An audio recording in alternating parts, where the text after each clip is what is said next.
안녕하세요. 결강이 많으시네. 자, 등록 나가죠, 오늘.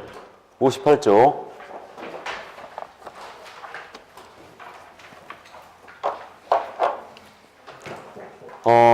58쪽에 구조 제1항이 실려 있습니다. 조문을 읽어드립니다. 법제 구조 제1항. 중개업을 영위하려는 자는, 이거 밑줄이죠. 국토교통부령이 정하는 바에 따라 중개사무소, 법인에게는 주된 중개사무소를 말한다를 두려는 지역을 관할하는 시장, 구가 설치되지 아니한 시시장과 특별자치도 행정시시장을 말한다. 이와 같다. 군수 또는 구청장, 이하 등록관청이 한다. 에게 중개사무소에 개설 등록을 해야 한다. 개설 등록을 해야 한다. 밑줄이에요.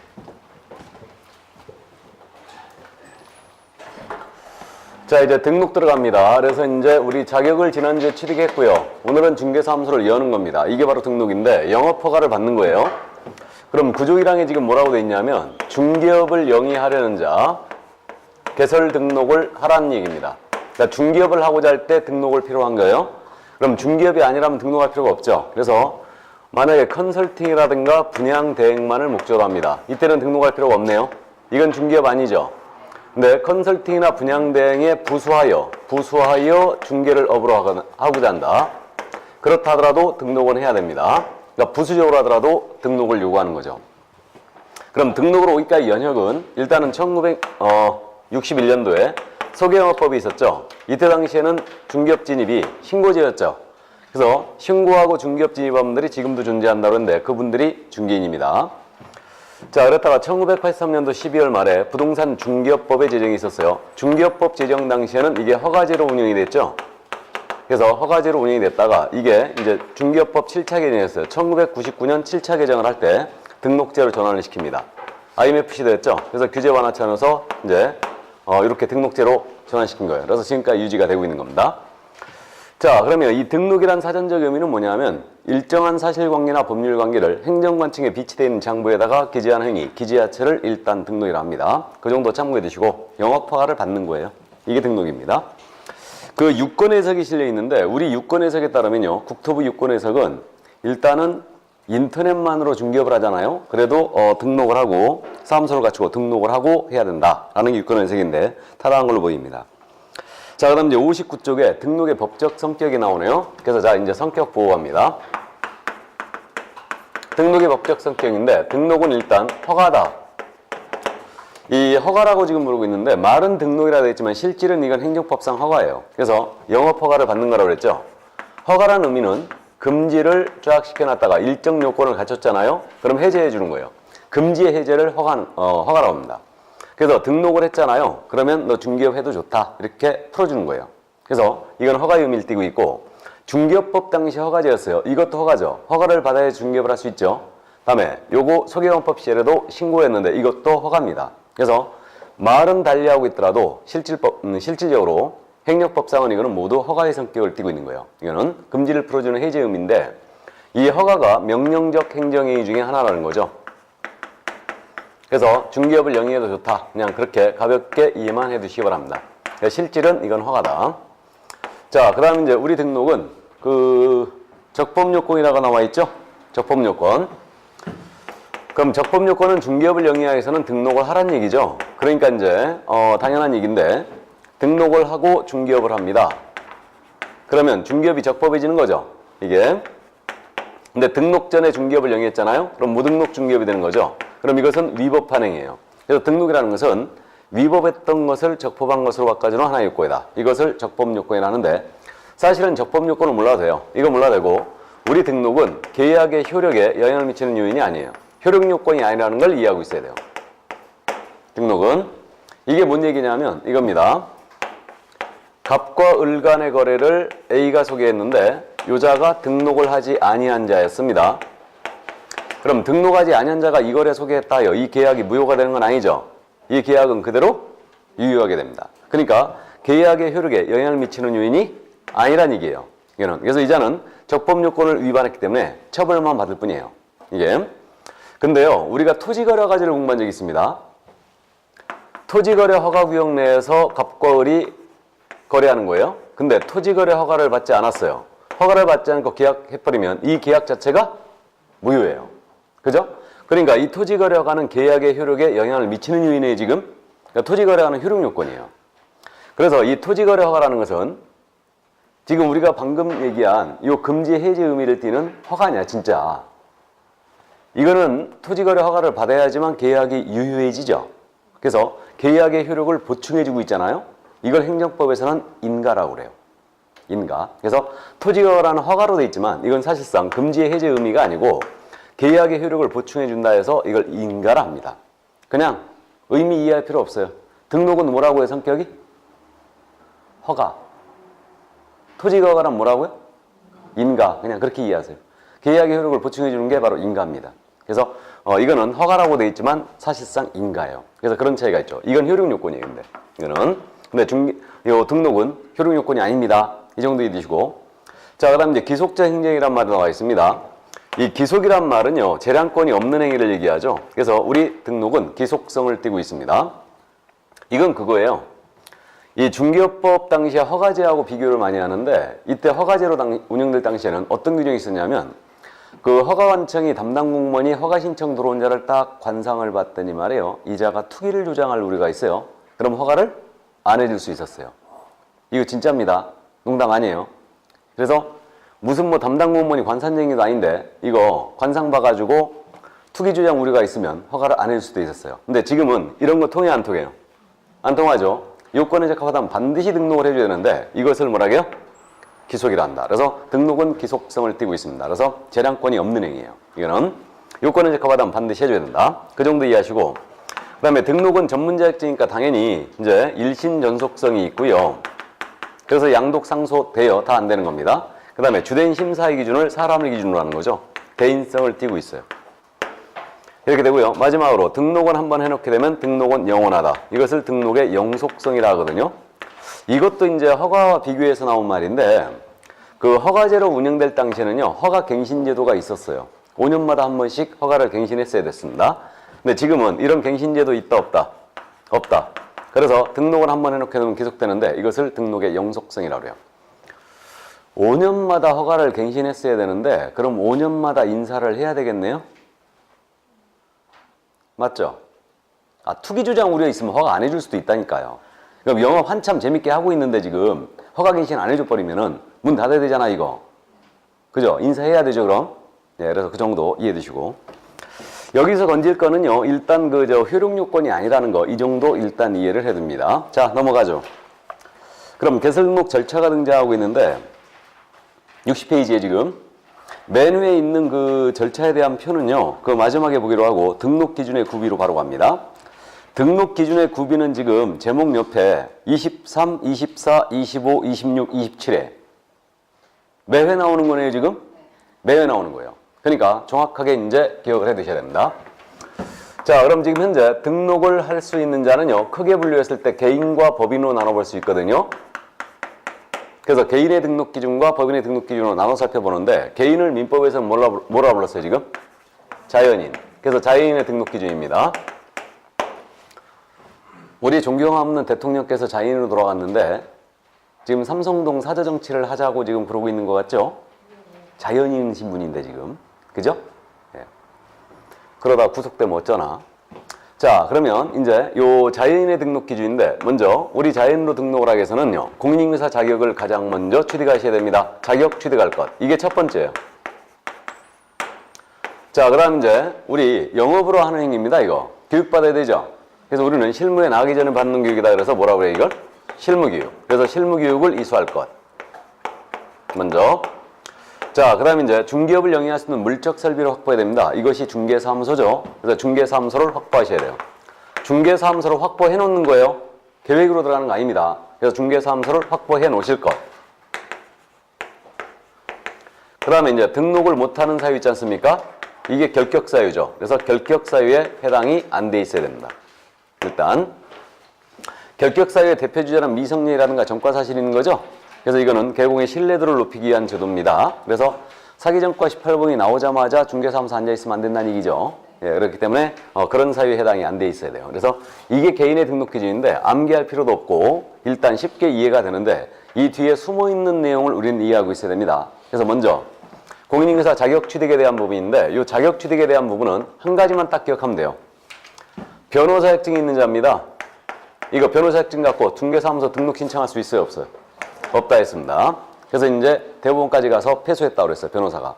그래서 변호사일지라도 공소자격증이 없으면 등록할 수 없다. 이거하고 지금 현재 우리가 뉴스에서 봤던 그 트러스트 부동산 있죠? 이른바 복덕방 그 변호사. 그래서 이제 그거는 지금 1심에서 무죄 판결 나간 거예요. 그거하고 틀린 거예요, 이거는. 걔는 지금 현재 문제가 되고 있는 것은 변호사가 바로 중개업을 할 수 있느냐, 그 업무로서. 이게 문제가 되고 있는 거고, 이거는 변호사 자격증 갖고 등록할 수 있느냐, 이 문제였어요, 이거. 그래서 변호사 자격증이 있다 하더라도 공소 자격증이 없으면 등록할 수 없습니다. 그래서 일단 그 정도 이해주시고. 자, 그 다음에 이제 실무교육을 받으라고 그랬죠? 그럼 이제 실무교육에 대한 내용도 다시 공부하는데, 여기서 실무교육에 대한 기본 내용은 모두 보고 갑니다, 이제. 중개 실무에 나가기 전에 받는 교육이다 해서 이걸 우리는 실무교육이라고 그래요. 그럼 실무교육을 언제까지 받아야 되느냐? 바로 이 문제가 있죠? 이건 등록하기 전 1년 내에 이수해야 되죠? 등록 전 1년이다. 이게. 그래서 오늘이 3월 14일인가요? 2017년도 3월 14일 날 만약에 등록을 신청한다면 거꾸로 역산을 해서 2016년도 3월 14일서부터 실시되는 실무교육을 이수해 주면 돼요. 그래서 등록 전 1년 내 실시하는 실무교육을 이수할 것. 다만 폐업 신고합니다. 중개업을 영위하다가 폐업 신고 후 1년 내 재등록을 하는 거예요. 그럼 이때는 실무교육 이수할 의무가 있다 없다? 없다. 이때는 면제를 하고 있죠. 왜 그러냐면요. 실무교육의 내용이 법률 지식을 기르고 중개 및 경영실무 그 다음에 직업윤리를 내용으로 하고 있거든요. 이거. 그렇기 때문에 이런 내용이기 때문에 단기간에 대등록 시는 이걸 면제하는 거죠. 이게. 자, 그럼 이제 이 실무교육 실시 권한은 누구한테 있는 거예요? 시도지사에 있죠. 근데 이들이 직접 실시하는 거 아닙니다. 위탁하여 시행하는데 위탁 시행처는 우리 공인인사협회가 있고요. 또 부동산 관련 학과가 설치된 대학이나 전문대학에서 위탁 시행이 됩니다. 그 다음에 공기업이라든가 준정부기관에서 위탁 시행하는 게 되죠. 그래서 공기업은 토지주택공사를 염두에 둔 거고 준정부기관은 산업인력공단을 염두에 둔 거라 하겠습니다. 그래서 현재 협회와 부동산 관련 학과가 개설된 대학에서 위탁 시행을 하고 있는 거예요. 현재 이렇게 돼 있고요. 그래서 이 권한이 지금 시도지사에 있지 않습니까? 그러니까 이걸 제가 자꾸 물어보는 이유가 왜 그러냐면요. 예를 들면 이런 질문. 등록을 신청하는 자는 등록 신청 전 1년 내에 국토교통부 장관이 실시하는 실무교육을 이수해야 한다. OX. X. 예를 들면 또 공인인증사협회가 실시하는 실무교육을 이수해야 한다. 그럼 X예요. 그러니까 정확하게 시도지사가 실시하는 실무교육을 이수한다. 이렇게 나와야 돼요. 그래서 그 점 이해해 두시고.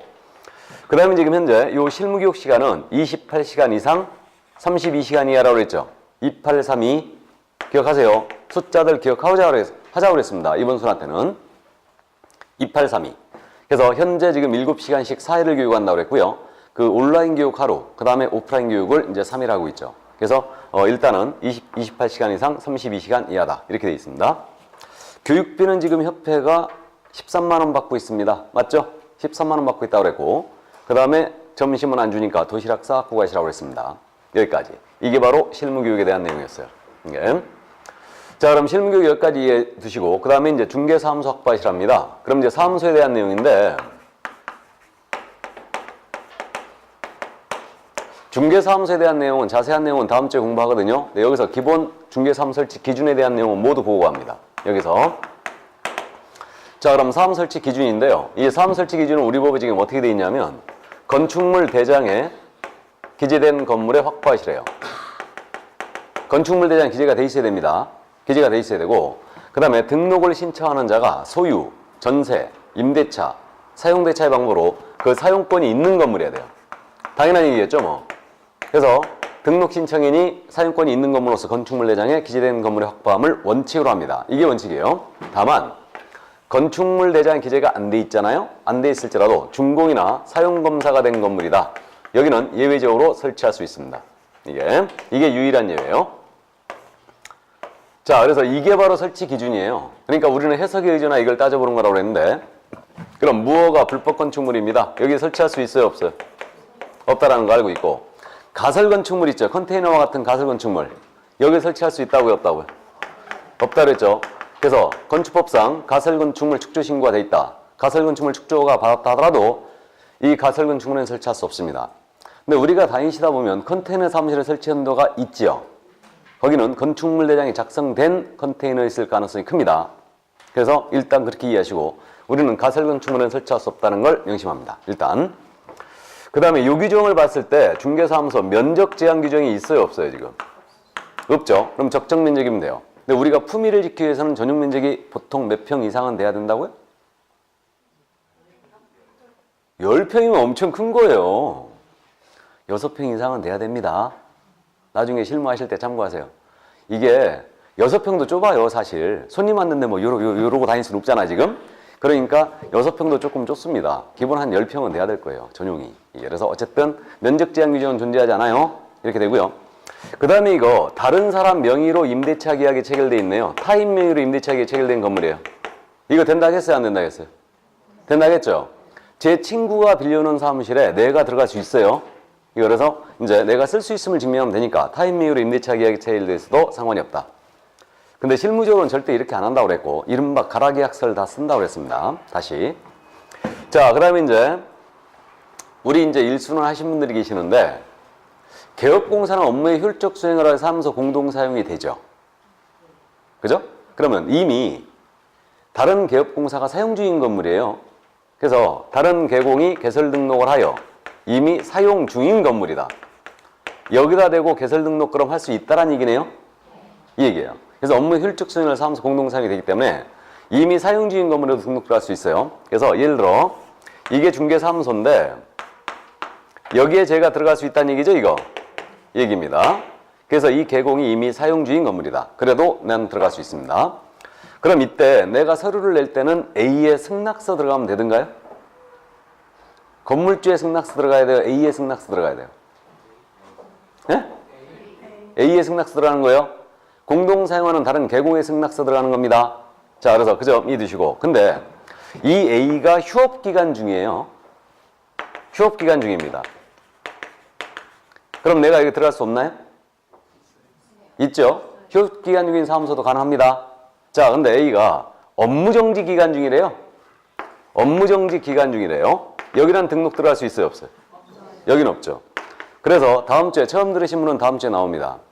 개업공사는 업무의 효율적 수행을 위해 사무소 공동 사용이 가능한데 단 업무정지 기간 중인 자와는 공동 사용할 수 없습니다. 그렇기 때문에 휴업기간 중인 사무소에도 등록하는 거 가능합니다. 그러나 업무정지 기간 중인 사무소에는 불가합니다. 그죠? 일단 다시 한번 이해해 두시고 그 다음에 이제 공법에서 우리가 건축법을 공부하셨거든요. 우리 그 중개사무소는 제1종 근생에 설치할 수 있대요. 2종 근생이래요. 예? 2종이 1종이에요. 일단 기본적으로 2종이 1종이에요. 2종이죠. 중개사무소는 2종으로 기억합니다. 제2종 근생에 설치할 수 있다. 1종에도 설치할 수 있나요, 그럼?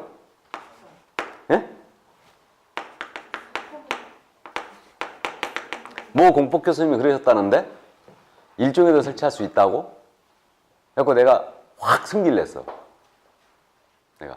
왜 공법에서 중개법 얘기를 해? 공법이나 잘하지. 그래서 어쨌든 1종 근생에 설치할 수 있느냐, 이거는 용도 변경해야 됩니다. 그래서 이제 실무적으로 일단 2종 근생이고요. 일반 업무시설은 설치할 수 있거든요. 실무적으로 있는데 뭐 판매시라든가 1종 근생이었다 그러면 이거 대장상 용도를 바꿔줘야 됩니다. 일단은. 그래서 그게 이제 일단 실무 얘기 때문에 참고를 해두시고요. 우리는 그러니까 시험에 대비하는 거예요 지금. 이건 실무적인 문제이니까 시험에 대비했더니 중개사무소는 몇 종으로 기억해야 돼요? 2종입니다. 그래서 2종 근생에 설치할 수 있다. 이 정도 이해해 두시고요. 자, 그럼 나머지 이 정도까지 보고 합니다. 그래서 이게 바로 중개사무소 설치 기준이었어요. 실무적으로는 여러분들이 개업을 하실 때 등록관 측에서 이 설치 기준이 해석상 운영되고 있기 때문에 지금 담당 공무원이 달리 해석할 수 있어요. 그러니까 꼭 미리 협의를 하고 내가 여기다 설치할 수 있는가 하고 계약금 들어가야 됩니다. 계약금 쏴놓고 나서 안 된다고 해버리면 문제가 되니까. 뭔 말인지 아시죠? 그러니까 이제 돈 쏘기 전에 담당 공무원에 한번 방문해서 이거 가능하겠는가 여기. 그러니까 이제 이미 중개업을 하던 장소였다면 상관이 없는데 내가 신규 창업을 할 때는 꼭 한번 체크하시기 바랍니다. 아셨죠? 괜히 낭패를 보는 경우가 있어요. 계약금 날리는 수가 벌어질 수 있습니다. 자, 그럼 그 정도 이해해 두시고요. 나머지 이제 결격 사유에 대한 부분은 이 부분은 오늘 마지막 시간에 자세히 들여다봅니다. 그래서 그때 보기로 하죠. 개인의 등록 기준이었고 문제는 법인이에요.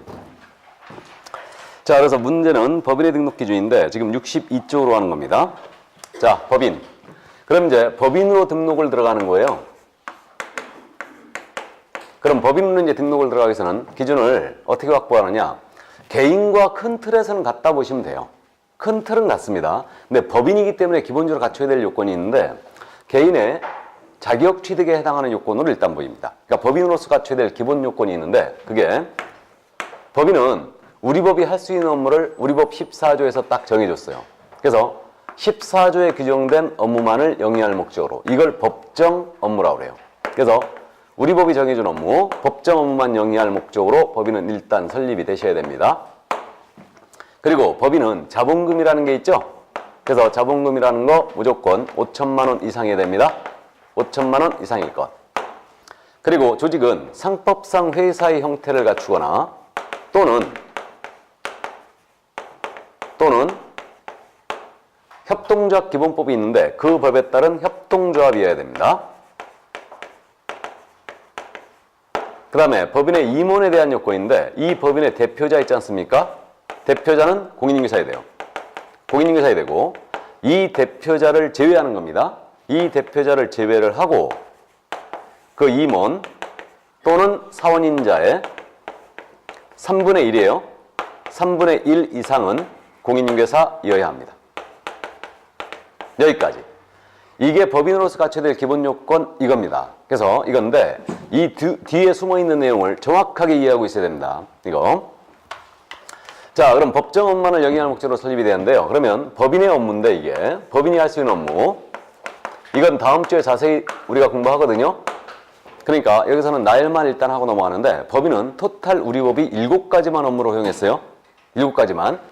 그래서 그 7가지 업무라는 게 일단 중개업 외에 6가지 업무를 더 허용을 해놓은 거예요. 그러니까 이 중개업은 필수 목적 사업으로 들어가 있어야 돼요. 법인한테. 꼭 들어가 있어야 되고 이 6가지 업무는 중개업을 제외한 나머지 업무인데 이것을 소위 우리는 법인의 겸업이다 이렇게 불러요. 근데 법인은 이 6가지 업무를 꼭 해야 됩니까? 안 해도 됩니까? 안 해도 된다. 임의사업이죠 이거. 일단 그래서 6가지 업무를 더 할 수 있어요.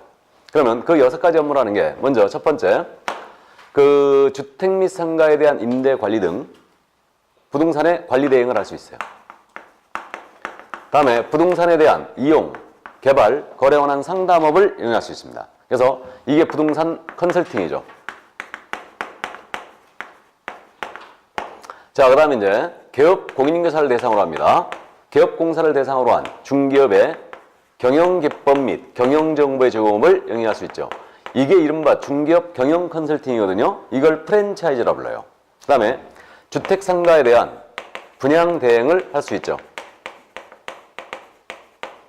그 다음에 경매대상 부동산, 공매대상 부동산에 대한 권리분석 및 취득의 알선, 입찰신청, 매수신청 대리업을 영위할 수 있습니다. 경공매 알선 대리할 수 있고 마지막으로 주거 이전에 부수되는 용역의 알선업을 수행할 수 있습니다. 이게 법인이 할 수 있는 겸업 6가지가 이거예요. 이겁니다. 그럼 만약에 등록 신청을 들어온 법인이 중개업 외에 목적 사업에 뭐가 들어가 있었냐면 상가 건축업, 주택 건축업이 들어가 있었어요. 이거 그럼 등록 수리한다 안 한다? 안 한다는 얘기죠. 그러니까 7가지 외의 것이 들어가 있으면 등록을 아예 안 받아준다는 얘기예요. 이게 법정 업무예요. 그러니까 법인은 할 수 있는 업무가 딱 정해진 겁니다. 그래서 요 외의 것이 들어가 있으면 아예 안 받아줘요. 근데 등록 신청 들어온 법인이 덜렁 목적 사업에 중개업만 딱 들어가 있는 거예요. 중개업만. 그럼 등록 수리한다 안 한다? 한다. 이건 꼭 해야 되는 거 아니죠? 그 다음에 중개업 외에 부동산 상담업만 들어가 있는 거예요. 그래도 등록 받아주죠. 그러나 여기 없는 건축업이라든가 개발업 이런 것들이 들어가 있으면 수리를 하지 않습니다. 이게 법정 업무예요. 그럼 요거 암기해야 되겠네요. 맞죠? 그래서 이제 우리는 나중에 암기 들어갈 겁니다. 이거. 법인의 경업도 무조건 물어봐요. 이거. 그 다음에 이제 자본금 5천만 원 이상이 됩니다. 이게 우리 상법에 지금 회사들 자본금 규정을 전부 다 삭제해버렸거든요. 근데 우리는 여전히 자본금을 유지하고 있는데 그 중개법인으로 가기 위해서는 무조건 자본금 5천만 원 이상이 됩니다. 그래서 이제 자본금은 쉽게 가자고 그랬어요. 법인 설립할 때 초기 투하자본이라고 이해하면 된다고 그랬죠. 그래갖고 정확하게는 법인 등기부 등본상에 나타난 자본금란이 있어요. 그 자본금란에 무조건 5천만 원 이상이 납입이 돼 있어야 됩니다. 납입자본금이. 그래야지만 등록할 수 있습니다. 그래서 자본금 무조건 5천만 원 이상이 되고 그 다음에 이제 조직은 상법상 회사의 형태를 갖추거나 아니면 협동조합의 형태를 갖춰줘야 됩니다. 이게 자, 그럼 상법상 회사를 또 보고 합니다. 우리 상법의 규정을 봤더니 상법상 회사가 5가지가 있더라 이거요.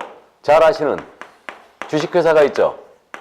그 다음에 유한회사가 있고, 그 다음 유한책임회사가 있죠.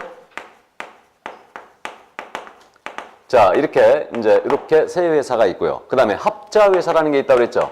합자회사가 있고 한명회사가 있더라. 우리 상법의 규정이 바로 이겁니다. 그래서 상법상 회사편이 5개 회사 종류를 갖고 있어요. 그러니까 요 5가지 중에 하나의 조직으로 갖춰주면 돼요. 상법상 회사로 갈 경우는. 그러면 중개법인을 상법상 회사로 설립하는 경우는 반드시 주식회사이어야 한다라고 하면 틀렸네요. 이해되셨죠? 일단 우리가 이해할 점은 거기까지예요. 거기까지고. 다만 이 회사 제도에 대한 부분을 가볍게 이해만 해두시라고 그랬는데, 주식회사는 그냥 주주들로 설립된 회사다. 그렇게 이해하시면 된다고 그랬죠. 그 다음에 여기 유한회사와 유한책임회사는 유한책임사원, 이들로 구성된 회사다. 이렇게 이해하자고 그랬는데, 법에서 사원이라는 표현은 절대 회사의 종업원을 얘기하는 게 아니라고 그랬죠. 이 회사의 투자자로 이해해야 돼요. 투자자인 자를 법에서는 사원이라고 부릅니다. 출자자를 얘기해요. 출자자. 그럼 이 출자자인 자가 유한책임이라는 얘기예요. 그러니까 유한책임을 진다는 뜻은 투자한 금액을 한도로 회사 채무에 대한 책임을 진다는 뜻이에요. 이게 유한책임입니다. 그래서 이게 유한회사인데, 이 유한회사에 제가 1억을 투자했어요. 근데 이 유한회사가 은행으로부터 금 20억을 빌렸는데 이걸 갚지 못한 상태에서 만약에 망했다, 이 회사가. 그럼 나는 투자한 금액 일단 날리는 거죠. 날리는 거고, 내 개인 재산 가지고 이 은행에 미처 못 갚은 20억을 책임을 진다, 안 진다? 안 진다. 이게 유한책임이에요. 투자한 금액을 한도로 회사 채무에 대한 책임을 지는 것, 이것을 유한책임이라 합니다. 그러니까 출자 지분을 한도로 책임을 지는 거예요. 이게. 그래서 이들로 구성된 회사가 바로 유한회사, 유한책임회사인데, 주식회사 주주도 유한책임을 지는 자가 분명히 맞다고 그랬죠. 주식회사 주식을 샀는데 그 회사 망해버렸어요. 나는 주식 산 금액 날리고 마는 거죠. 개인적인 재산으로 주식회사의 채무를 책임지지 않습니다. 그러니까 야도 유한책임을 지는 자가 맞아요. 그래서 이 둘은 성격이 같다라고 일단 보시면 된다고 그랬는데, 우리 상법은 당초에 주식회사는 대규모를 예상했었다고 그랬죠. 그 다음에 유한회사는 소규모를 예상했던 거예요. 근데 여기 유한책임회사가 이제 최근에 도입된 건데, 이것은 가족들끼리 아주 폐쇄성을 띈 회사를 운영한다. 쬐끄맣게. 그러면 유한책임회사로 가라 하고 이게 도입이 된 거예요, 지금. 그래서 규모면에서 이렇게 이제 이해하면 돼요, 그냥. 가볍게. 그래서 이제 우리가 실무적으로 주식회사와 유한회사는 가끔 봅니다. 주식회사가 가장 많고요. 70% 이상이 주식회사고 유한회사가 일부 있고요. 그 다음 여기 한명회사 있지 않습니까? 한명회사는 또 유한회사와 정반대 회사라고 이해하면 돼요. 한명회사는 무한책임사원들로 구성된 회사예요. 이 회사는. 그럼 이 사원이란 표현은 당연히 투자자인 자를 얘기할 테고, 이거 무한책임을 진다는 얘기는 투자한 금액뿐만 아니고 개인 재산 가지고 끝까지 회사 채무에 대한 책임을 진다는 얘기죠. 이들로 구성된 회사예요. 이게 한명회사입니다. 그래서 저는 여태까지 살아오면서 한명회사를 실제로 본 적이 있다고요, 없다고요? 없다 있죠. 예, 그래서 회사 설립해놓고 개인 재산 갖고 망해버렸는데 개인 재산 갖고 책임을 진다. 뭐하러 설립합니까? 그냥 하지. 맞죠? 근데 이제 그 농기계회사라든가 수산업회사 같은 데가 정부 지원금을 주기 위해서 일부러 이제 한명회사를 하는 경우가 있다고 그랬죠. 이게. 그 다음 이제 합자회사는 말 그대로 합작된 회사라고 이해하라고 그랬어요. 합작. 이거 유한책임사원과 무한책임사원이 합작된 회사예요. 이게 한명회사다. 이게. 그래서 일단 상법상 회사의 제도 5가지가 이거였고요. 자, 그럼 가볍게 이 정도 이해하시고, 그 다음에 이제 협동조합 기본법에 따른 협동조합이 또 중개법인으로 가는 거 가능합니다. 그래서 우리가 협동조합이 상당히 낯설거든요. 그래서 이 협동조합이라는 것은 조합원들의 권익 향상을 위한 사업자단체를 말하죠. 이게 바로 이제 협동조합인데, 협동조합은 법인 맞아요. 그래서 협동조합 기본법에 따른 협동조합이라 했기 때문에 중개협동조합 탄생을 예고한 건데, 우리가 알고 있는 주변에서 볼 수 있는 농업협동조합이라든가 수산업협동조합이라든가 축산업협동조합 있죠? 그거 아니에요. 그거는 특별법에 의해서 만들어지는 거고, 이것은 중개협동조합, 그러니까 협동조합 기본법에 의한 협동조합을 얘기합니다. 그래서 협동조합 기본법에 따르면 협동조합 설립이 아주 간단하더라고요. 그 조합은 5명만 있으면 돼요. 5명만 있으면 되고, 시도의사에게 신고하면 됩니다. 그리고 등기소에 가서 법인 설립 등기하면 돼요. 이게. 그래서 이게 바로 협동조합이에요. 그러니까 중개협동조합 탄생을 예고한 거예요. 그러면 예를 들어서 여러분들도 뭐 공인중개사 이렇게 뭐 5명 아니면 조합원들 5명 모아가지고 중개협동조합 설립하는 거 된다는 얘기죠? 단 협동조합 중에 사회적 협동조합은 제외예요.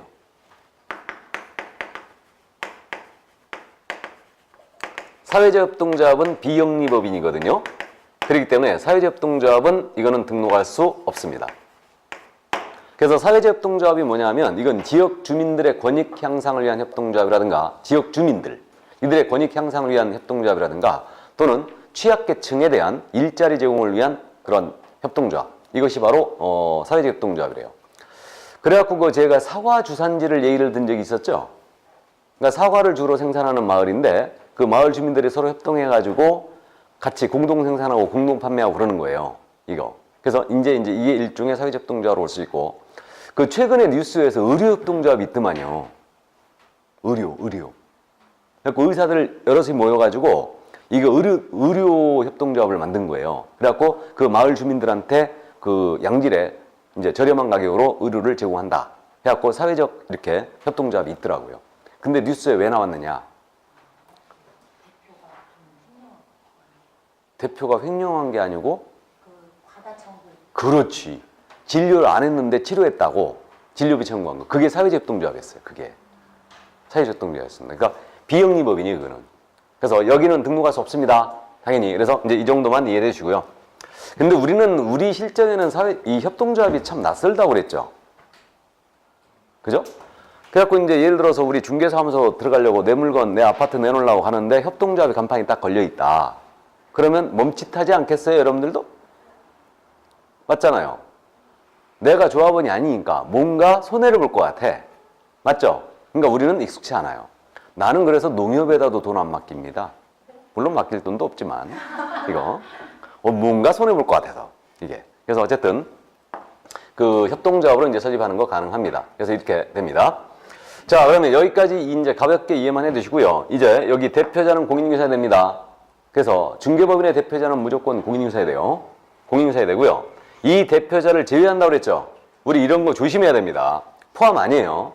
그래서 뭐 제외를 포함으로 바꾼다든가 이런 건 비일비재합니다. 그러니까 기본적으로 기억하고 있어야 되고 대표자 빼고 임원 사원인자의 3분의 1 이상이 공인중개사야 된대요. 그러면 임원이라는 자는 누구냐면 자 여기 따져보죠.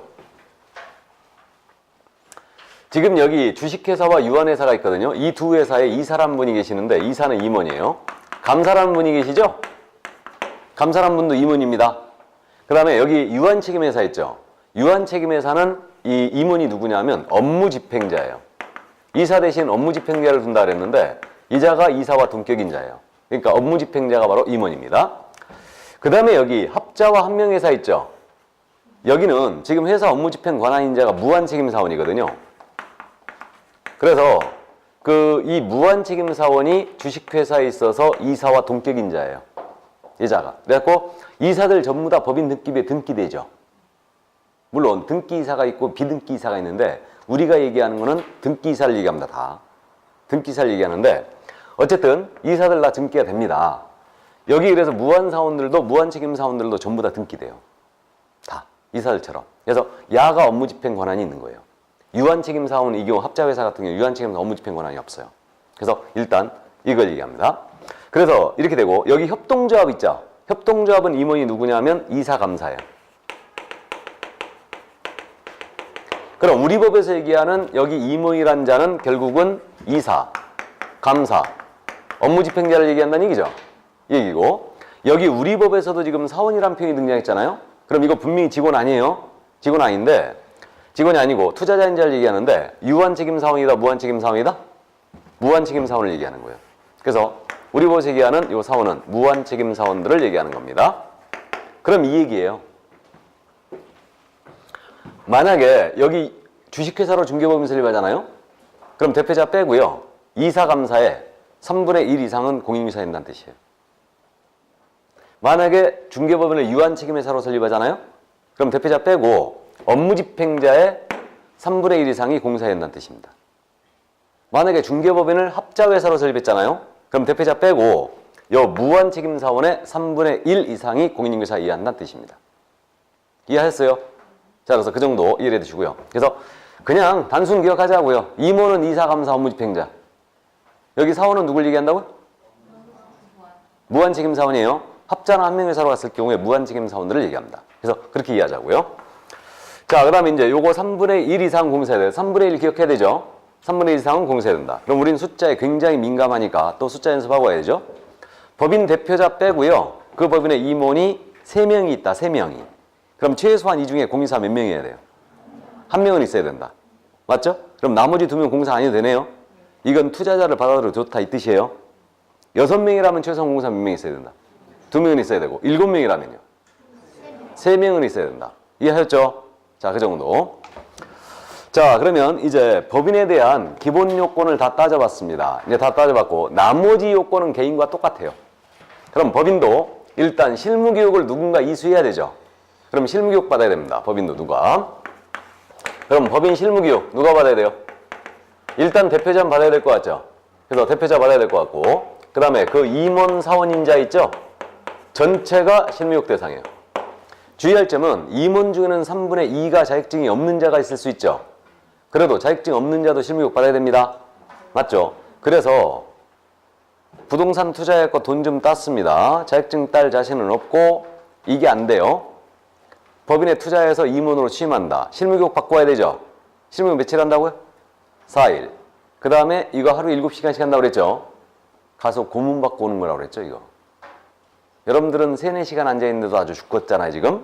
예, 그래서 어쨌든 자격증이 없는 임원도 실무교육 대상이라는 거 기억을 해 두시고 그 다음에 이제 그 중개사무소 확보래요. 중개사무소. 그래서 중개사무소를 확보하셔야 됩니다.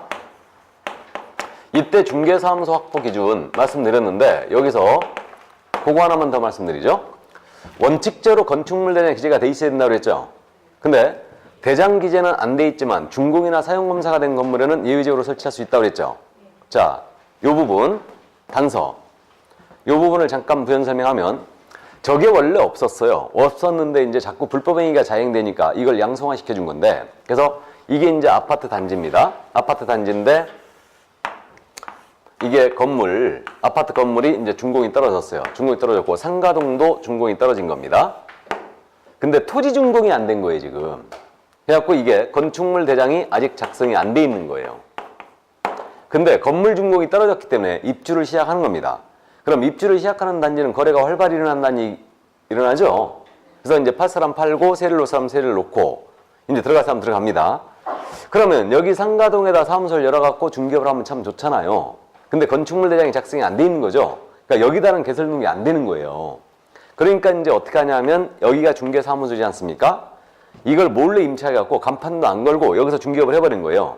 그럼 우리 일순환 하신 분 들어봤어요? 등록장소, 외의장소에다 사무소 더 확보했죠? 이거 뭐예요? 이중사무소. 그럼 이중사무소는 1년 이하적 또는 1,000만 원의 벌금입니다. 이게 돼요? 그러면 여기 확보 안 했더라도 이거 파라솔 놓고 여기서 또 중개업을 합니다. 이거. 그럼 이것도 우리 금지죠? 임시 중개소를 설치해. 떴다방도 금지죠? 그러니까 임시 중개소를 설치한 거예요. 이것도 1년 이하적 또는 1,000만 원의 벌금이에요. 그러니까 이런 불법 행위들이 자행되니까 이걸 양성화 시켜준 거죠.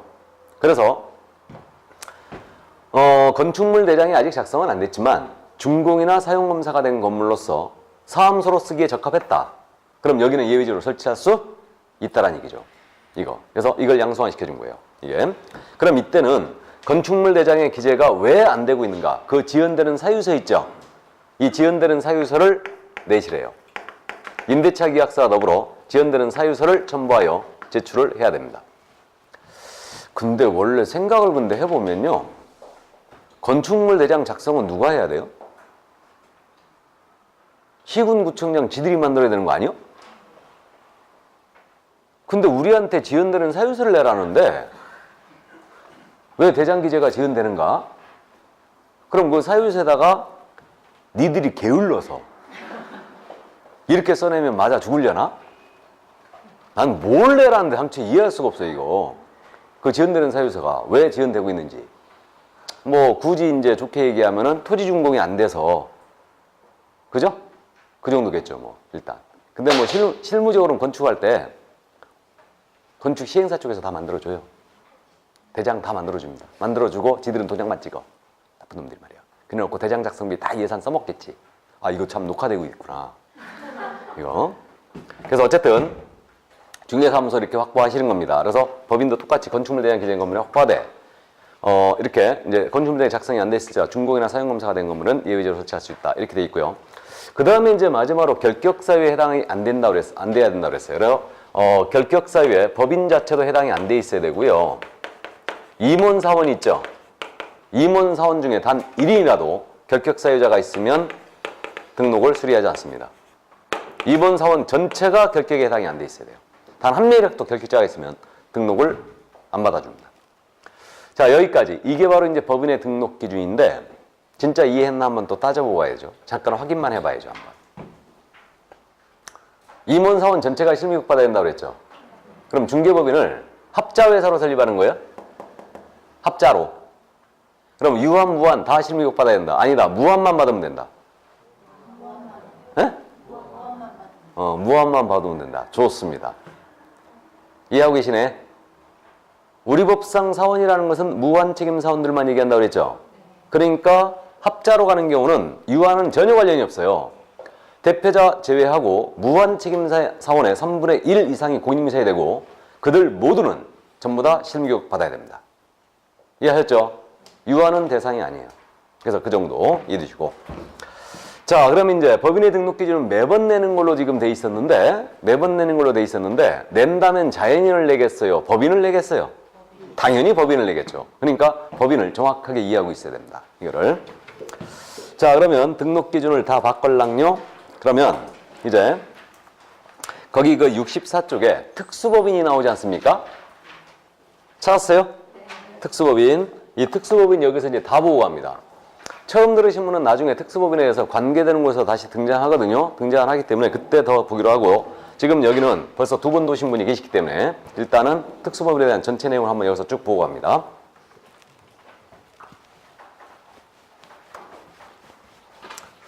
지난주 용어의 정의를 하면서 우리 법인인 개업공인중개사 법인인 개업공사는 종류가 두 가지가 있다고 그랬습니다. 하나는 중개법인이 있다고 그랬고 또 하나는 특수법인이 있다고 그랬어요. 그러니까 법인인 개공은 두 가지 종류가 인정이 되고 있는데 참 그 글씨 참 못 쓰는 저기에다가 이게 그러니까 더 못 쓰겠네. 참. 이게 두꺼워가지고 나 참 글씨 못 써. 아무리 봐도. 그죠?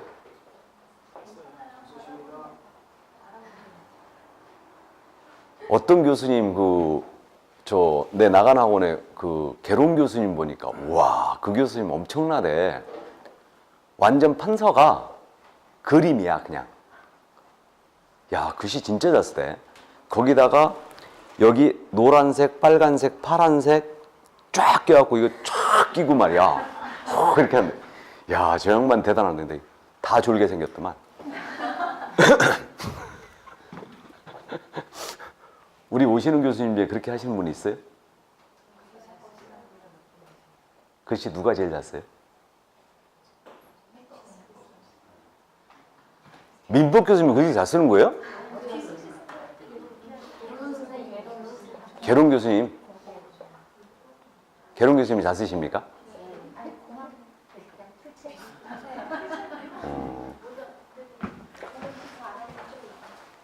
난 그래도 지금 여기 촬영하고 있어가지고 비교적 제가 또박또박 쓰는 거예요. 전역판 와서 보시면 아주 개판이에요, 여기.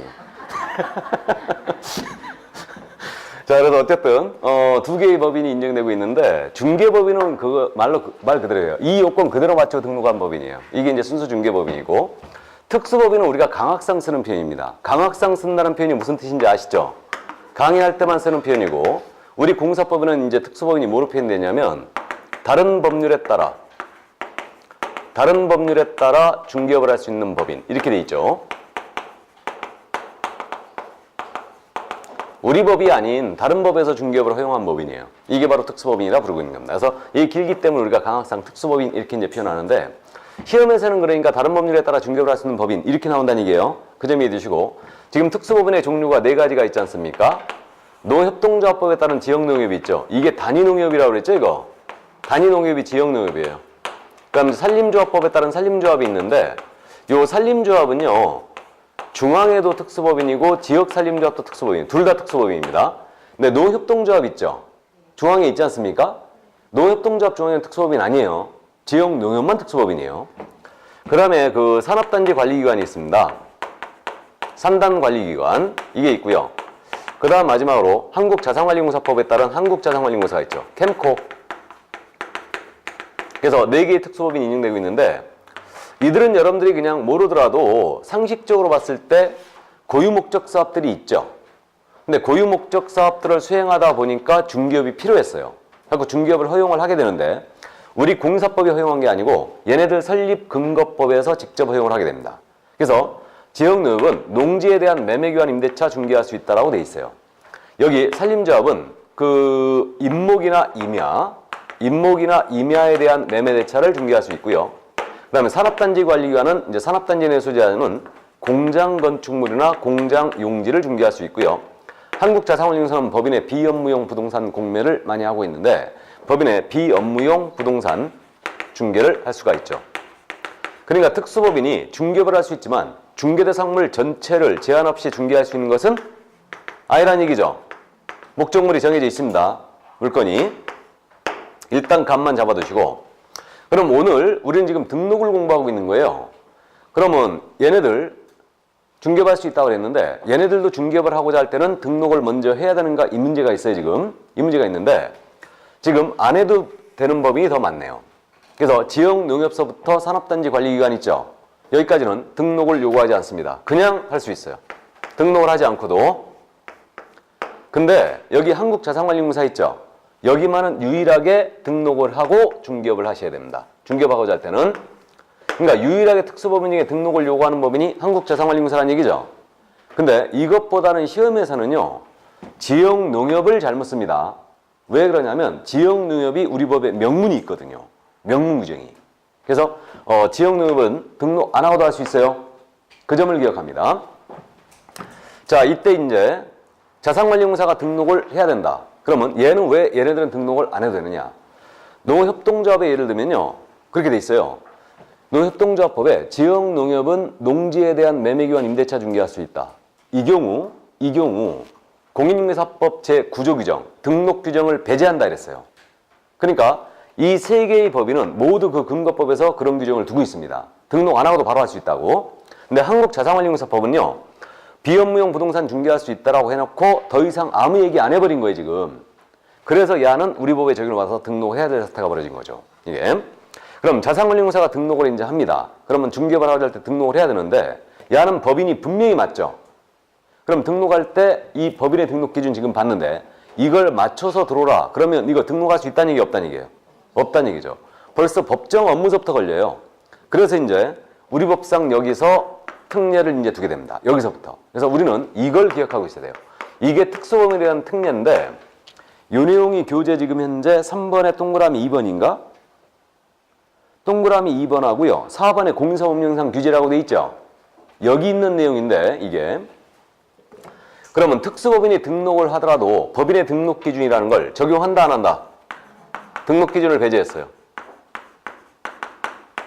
적용하지 않습니다. 그럼 이 얘기는 그 얘기입니다. 특수법인이 등록을 하더라도 법정 업무만 영위할 목적으로 설정될 필요가 없죠. 자본금 5천만 원 이상의 필요도 없습니다. 상법상 회사에게나 협동조합일 필요도 없고요. 대표자 공인중개사 아니어도 되고요. 임원 중에 공인중개사가 한 명도 없어도 됩니다. 임원이 실무교육 받을 필요 있어요 없어요? 없어요. 별도로 중개사무소 확보할 필요도 없습니다. 등록 기준을 전체 배제했어요. 그래서 이 점 기억해 두시고 다음에 이제 우리 일선 하신 분 아시는데 우리 법인은 지점을 둘 수 있죠. 우리는 법인의 지점을 뭐라 부릅니까? 분사무소. 분사무소라 두고 설치할 수 있겠죠. 여기도 법인이니까 설치할 수 있는데 이때 우리 분사무소의 책임자, 중개법인의 분사무소의 책임자는 공인중개사여야 한다고 그랬죠? 기억나요? 근데 이 요건을 특수법인한테는 적용한다 안 한다? 안 한다. 배제했어요. 특수법인의 임원 중에는 공사가 한 명도 없어야 되는데 분사무 책임자면 공사했는 모양새가 이상하니까 배제했다고 그랬어요. 자, 그 다음에 이제 마지막으로 보증 설정. 그러니까 업무 보증인데 이 보증제도는 업무 보증에 대한 부분은 의뢰인 보호 조치죠. 그렇기 때문에 이건 예외 없이 특수법인들 설정은 다 해야 됩니다. 다 해야 되는데 보증 설정 금액을 봐준 데가 한 군데가 있어요, 지금. 우리 지역농협이죠. 지역농협은 보증 설정 금액이 얼마 이상이면 되느냐? 1,000만 원 이상이면 되죠. 이건 왜 봐줬는지는 저도 모른다고 그랬죠, 이거. 그래서 옛날에 이제 농지가 쌌기 때문에 일단 이렇게 해놓은 걸로 보이는데 말도 안 되는 소리죠. 어쨌든. 그래서 지역농협은 1,000만 원 이상이에요. 원래 법인은 얼마 이상이에요? 예? 2억. 원래 법인은 2억 이상이죠. 그럼 특수법인은 원래 2억 이상 설정해야 될 거예요. 근데 지역농협만 1,000만 원 이상을 봐준 거예요. 그래서 우리 법상 현재 명문의 규정을 두고 있는 게 특수법인에 대한 명문 규정이 3가지가 이거예요, 바로. 그래서 이것을 정확하게 이해하고 있어야 됩니다. 고맙게도 아주 잘 물어봐요, 이거. 그래서 이건 이제 쉽게 우리가 맞춰버리는데 어쨌든 그래서 이해를 해두시고 나머지는 이제 성질상 허용이 된다면 해석상 적용이 되고 있죠. 그러니까 확인서명이라든가 계약사항 교부 규정 이런 것들은 적용되는 걸로 해석되고 있습니다. 자, 그럼 특수법인에 대한 내용까지 다 봤어요. 그래서 등록 기준을 이제 다 봤는데 그러면 따끈따끈할 때 작년에 나왔던 문제 잠깐 확인해 봐야죠. 65쪽 기출문제. 공인인사법령상 법인이 중개사무소를 개설하는 경우 그 등록 기준으로 옳은 것은 무엇이냐? 다른 법률에 따라 중개를 할 수 있는 경우 이게 뭐예요? 특수법인이죠. 특수법인을 제외한다고 그랬죠. 예, 그래서 당연한 얘기죠. 뭐 이건 중개법인의 등록 기준을 물었으니까. 자, 그럼 1번입니다. 건축물 대장 이전 건물에 100제곱미터 이상의 중개사무소를 확보할 것. OX. X죠. 면적 제한 규정 없다 했죠. 2번 질문. 대표자 임원 또는 사원 전원이 부동산 거래 사고 예방 교육을 받았을 것. 사고 예방 교육이 아니고 실무 교육을 받아야 되죠. 예, 그래서 실무 교육이다. 3번 협동조합 기본법에 따른 사회적 협동조합인 경우 자본금 5천만 원 이상일 것. 자, 사회적 협동조합은 등록할 수 있다 없다? 없다 했습니다. 자, 그래서 이거 X. 4번 상법상 회사인 경우 자본금이 5천만 원 이상일 것. 맞았네요? 그죠? 그럼 협동조합은 자본금이 5천만 원 이상 아니어도 됩니까? 예? 자본금 보증하고 헷갈리면 안 되죠, 지금. 지역농협 보증하고 헷갈리면 안 되죠. 자본금 얼마 이상이어야 돼요? 협동조합. 예? 아, 무조건 5천만 원 이상이어야 되죠, 그냥. 뭘 고민하고 있습니까? 상법상 회사이든 협동조합이든 자본금 무조건 얼마 이상? 5천만 원 이상 해야 되죠. 무조건. 5천만 원 이상 해야 됩니다. 4번 응답됐고 5번입니다. 대표자는 공인인계사여야 되면 여기까지 맞았죠? 대표자를 제외한 임원 또는 사원의 2분의 1 이상은 공인인계사일 것. OX. X. 2분의 1이 아니고 3분의 1 이상입니다. 정답 4번. 나이도 중으로 돼 있죠? 하에 하. 그냥 하. 지기 쉽죠? 그러니까 중개법 무시하는 거야. 그러니까 수업 맨날 빠지고. 예. 그랬다가 수업 빠지면은 내년에 또 본다고 그랬죠. 그죠? 수업 빠지면 안 돼요. 자, 그럼 이제 등록 기준을 다 봤어요. 이제 등록 신청으로 들어가는데 그냥 깔끔하게 쉬었다 할까요? 예, 쉬었다 하죠, 그냥.